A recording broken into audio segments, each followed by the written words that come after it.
Talking about other creators, there is a lot of drama on Twitch, and yes, always. I'm curious, do you get stuck in it? I will entertain drama from time to time, specifically because... What a way to put it. Yeah, I mean, specifically because, like, I am human after all. I am weak. And also because I think that that's, like, what a lot of people in the margins, that's what they care about. They care about the drama.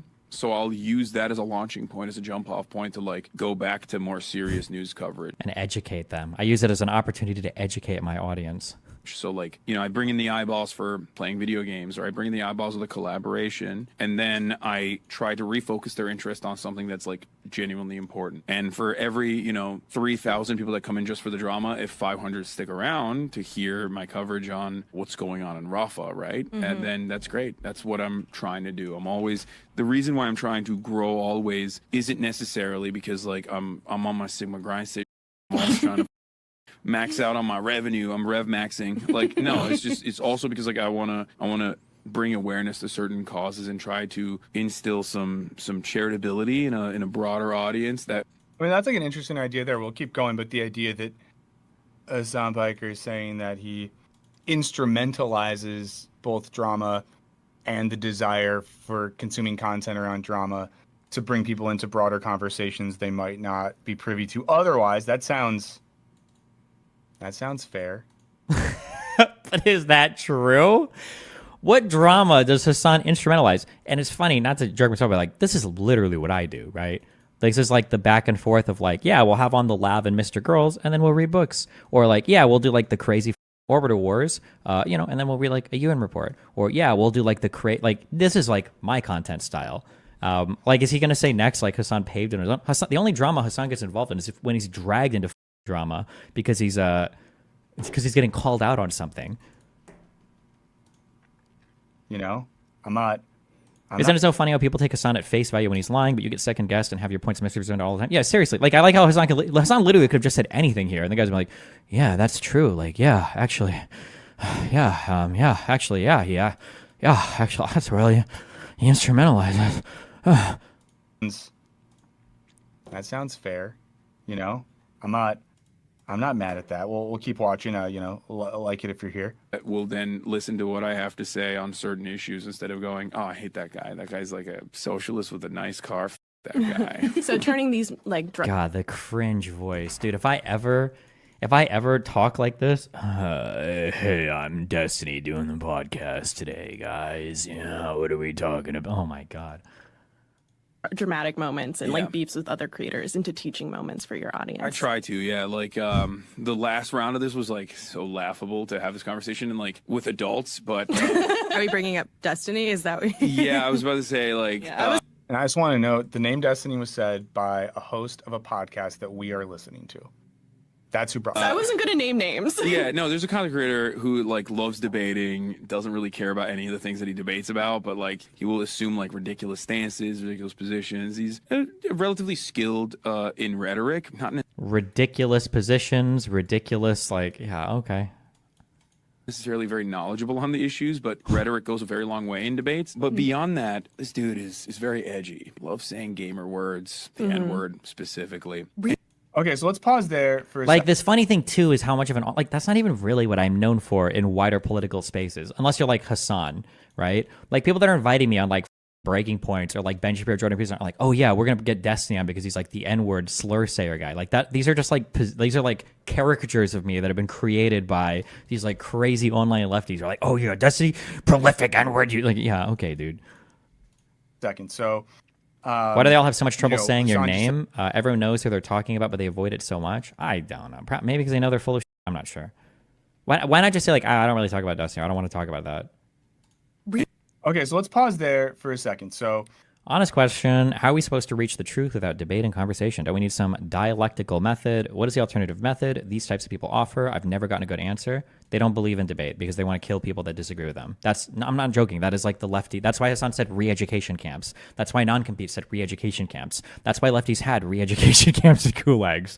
Remember, liberals value like open political conversation between two sides. That's a liberal feeling. That's not a socialist or communist feeling. That's not a fascist feeling, right? This is a liberal idea.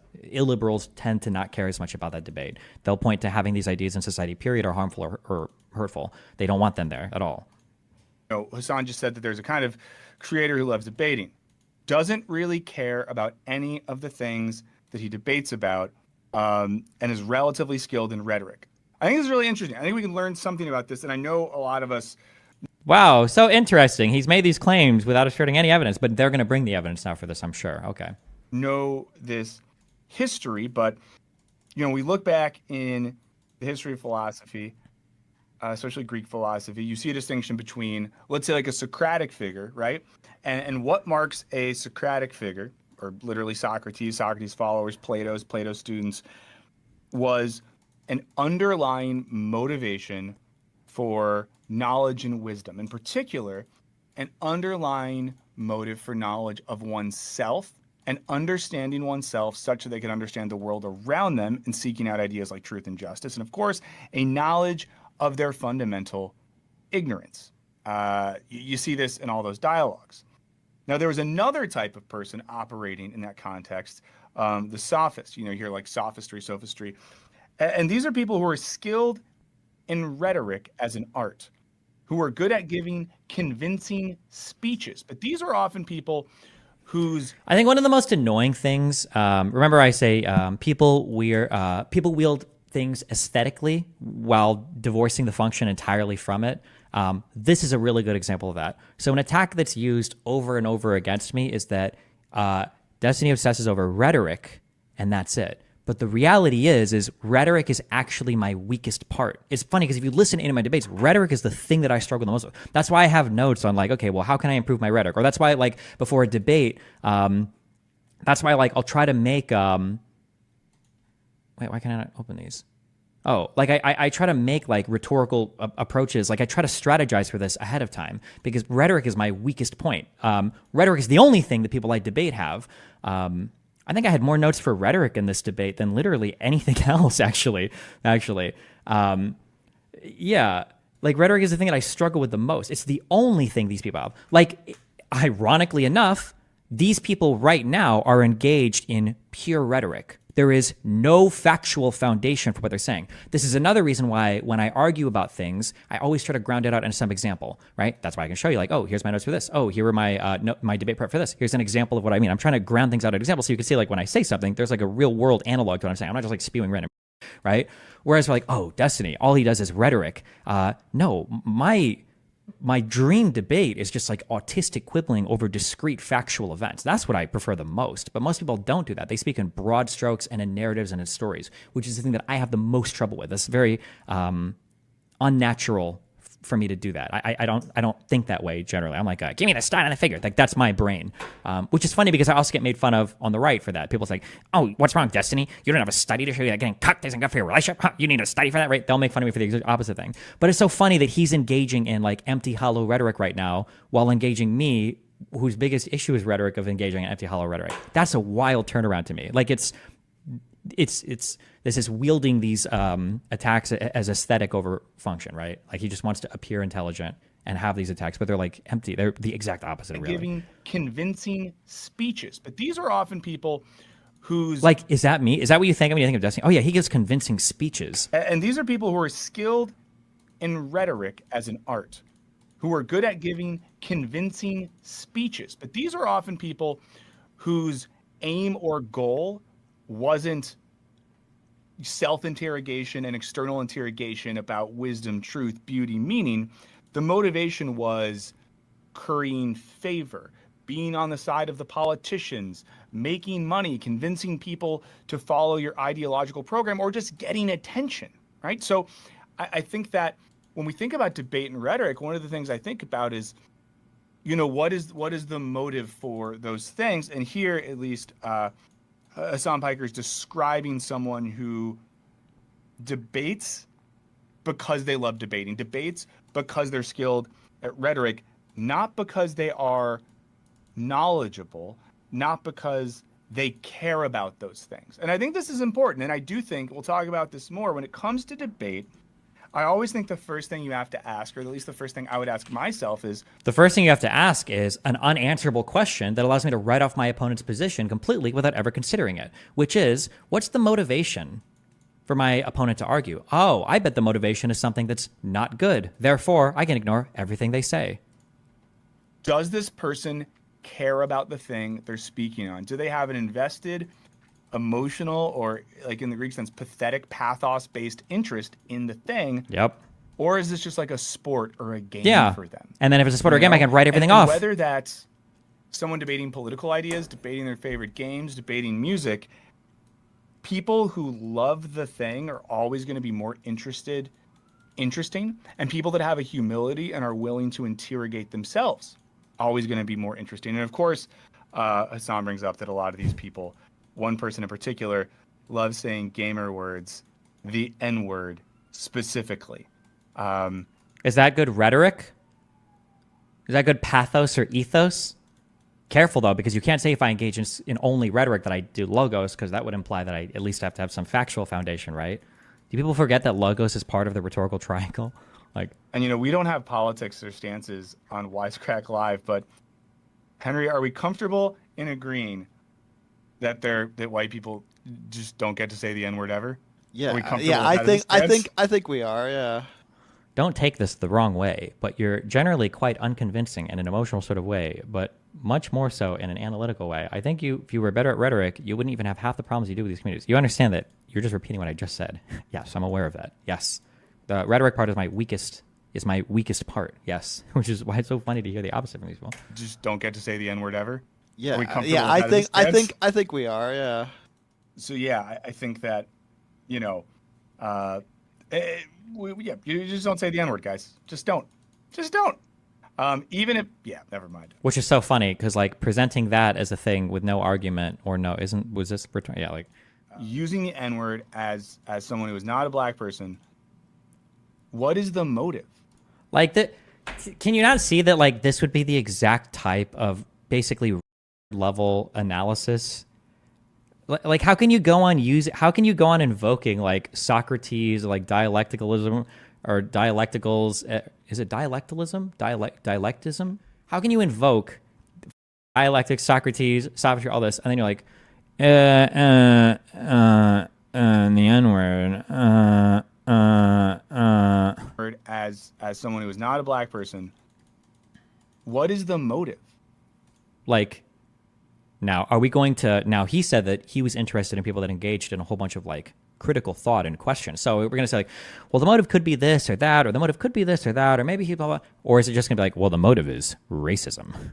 Right? Like, what would be the self-interrogative or externally interrogative principle? What would be the seeking of wisdom? What would be the teleology of that desire other than A, it's dank to be edgy, or B, like Racism. getting off on transgression or something like that. Yeah. You know, and there is a way, of course, that Like, one could like how could we use so many words, so many $10 words, and then we're like, so the only possible way they could do it is if they're kind of evil or really evil, right? And we have people getting really upset about the word cracker. Yes, which is really funny because like that is I'm gonna pause real quick. I don't know if any of you guys probably know this. Do you think he's going to represent what anybody was mad about in any of these conversations correctly? Place your bets. I didn't catch Or do you think he's going to summarize it as, how can you care about the C word, but not about the N word? There's a reason why we call it the N word, and we can say the other one. you guys probably know this. I didn't catch up on this till recently. That then the response to in this debate, it went from like, it's okay for white people to say the N-word, but then cracker is hate speech. It's not. definitely a very like reactionary aspect of the gaming space in general, unfortunately. Yeah, I mean, the And- power dynamics there are questionable at best. Yeah, and it's been going on. It's been going on for like the past like 5-6 days now, where everyone is like, "Yeah, you can't. Anti-white slurs are on it." Bingo Bear says, I don't think anyone white feels bad if someone uses anti-white slurs.